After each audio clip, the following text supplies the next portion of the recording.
So thank you for following the installment so far. Now we're going to be moving on to the eyes, which are certainly probably the funnest part of the entire thing. I'm going to be using a sample. This is the NARS eyeshadow primer. It's my absolute favorite. Certainly Urban Decay and Too Faced have some great ones as well, and there are some awesome colored ones especially available at the drugstore now from Maybelline, but I like to use a clear one first, and this is the one that makes it through the workday for me and for my oily skin. So I really enjoy using it because I know that whatever eye look I'm going to be creating will last and last without any fading or creasing, no matter what the day has in store for me. Once I do that, I like to apply a colored base as well to make the rest of the eyeshadows I'm going to use pop more. It's just a really nice tip. Definitely does increase the longevity, but it also just gives everything that extra pop and brightness. So I'm going to be using a Shiseido one today called Gold Lights. It's the color H1.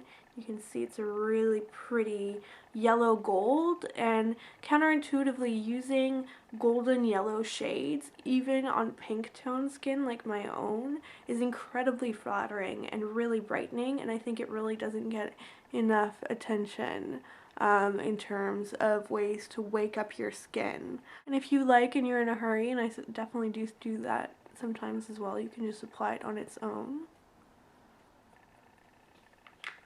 You won't get any creasing because you've primed your eyelid beforehand, and this is a very long-lasting product as well. So it's nice to think about the strengths of products and how do you put those together so that you get an even stronger end result and end look that works and coheres really well together.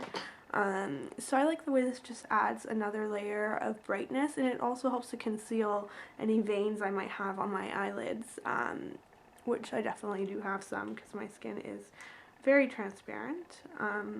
So the next step for me is to apply my favorite highlighter.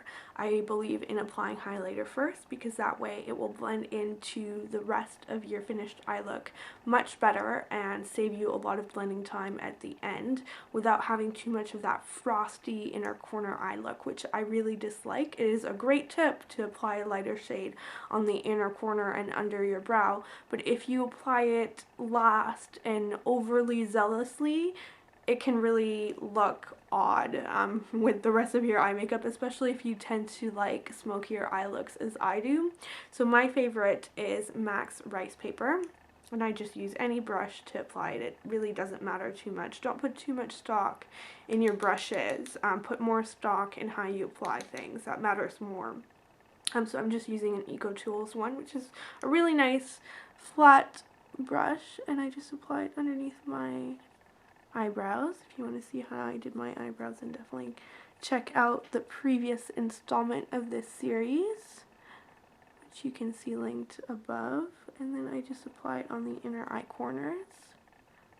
But you don't want to just apply, like, just focus like a mound of that.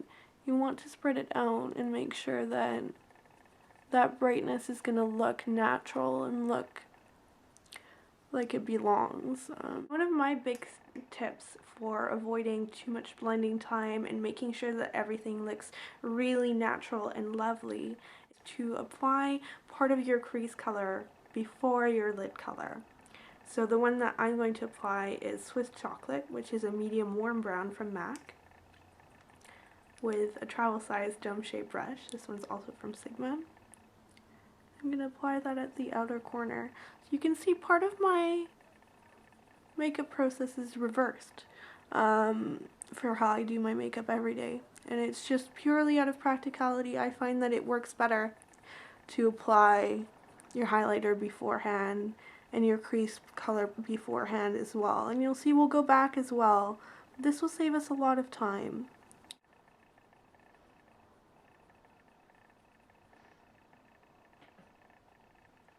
So So it's not fully blended, but we're not going to worry about that now because we're going to have some shortcuts to deal with that later. The next step is going to be to apply a brightening eyeshadow on the eyelid. So I adore Steel's Kitten. It is my favorite. You could definitely use the middle shade from CoverGirl's Shimmering Sands Trio, or some All That Glitters, or whatever your favorite is that you feel works really well for your skin tone. This is the one that I adore because you can see how a little bit just right away catches the light, but is so finely milled that you can't see any glitter. So that's what I love about Kitten.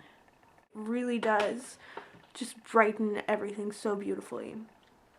So the next eyeshadow that I go ahead and use is our second layer of crease color, and I like Max Mulch, which has some shimmer to it, so it's nice to have that base of Swiss chocolate because we're going to have that matte quality to our eye look from it, and it's going to keep everything from looking too dark. So I apply Mulch just on the outer quarter almost of my crease area. Make little circular motions. I just sort of rub away the excess that might be still clinging to the brush onto my hand, and I go in with my best friend color. So this is a blender color, and what this does is it saves you from having to create too much of a transition in between that dark color and your highlighted color, which would, you know, you could definitely blend away and blend the two together, but it would take a while. So I've done a little bit of blending, and then I just use Max Wedge, which is a matte medium cool color, on the same dome shape brush that we've just sort of cleaned a little bit on our hand. And then I transition everything together. Next step is to use a dark eyeliner at the base of your lashes to prep for the liquid eyeliner stage. So this is just a duo from Urban Decay. It doesn't matter what you use. Anything creamy and long lasting will work great. And just sort of work it into the base of your lashes. And I go to my Revlon color Stay. This one is black brown. There's not a big difference in between brown, black, brown, and even black for these, but I go the middle way.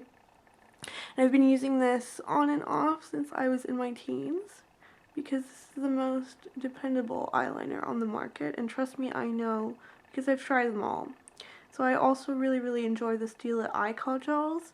They're a little bit creamier, but this is much more dependable in my opinion, and this will fully last for 24 hours without ever budging, and it keeps you from having to ever check your under eye area to make sure that you don't have any bleeding there, because that can be really awful at the end of a work day if you go to a meeting and you don't check your face beforehand and you forget to take a look, and then you see yourself after and you have dark eyeliner underneath your eyes. It's just not a good look in my opinion. So, and the last eyeshadow that I use in my routine is Max Smoot, which is a velvet, so it has some light shimmer in it. It is a very dark gray brown to the extent that it looks almost black, but is more pigmented than carbon in my opinion.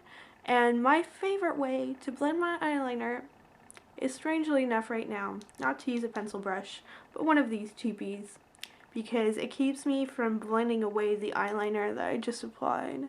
And you just sort of press it right in. I find that it works just as well. Have a handy dandy Q-tip on hand and just use it to wipe off any excess, and it will really clean things up for you as well.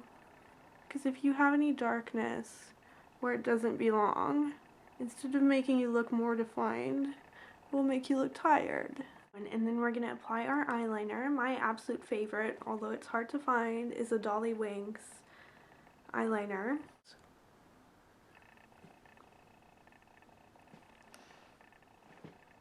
I'm going to go from one side to the other to hopefully achieve as much of an even cat eye as I possibly can.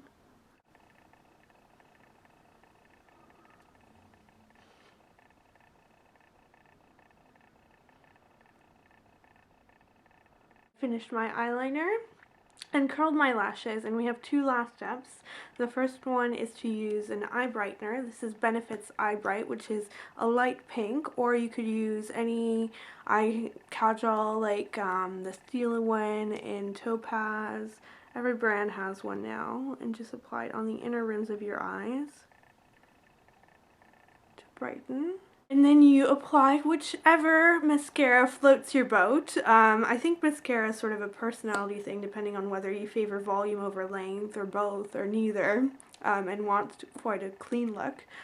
This Flawless Definition one by Bare Minerals is one that I've just been using at home here. And I had it lying around since it's a sample, but although a generous one. And I've been really enjoying it. So I thought I would share this one with you since I haven't talked about it before. This one is very defining and I like that.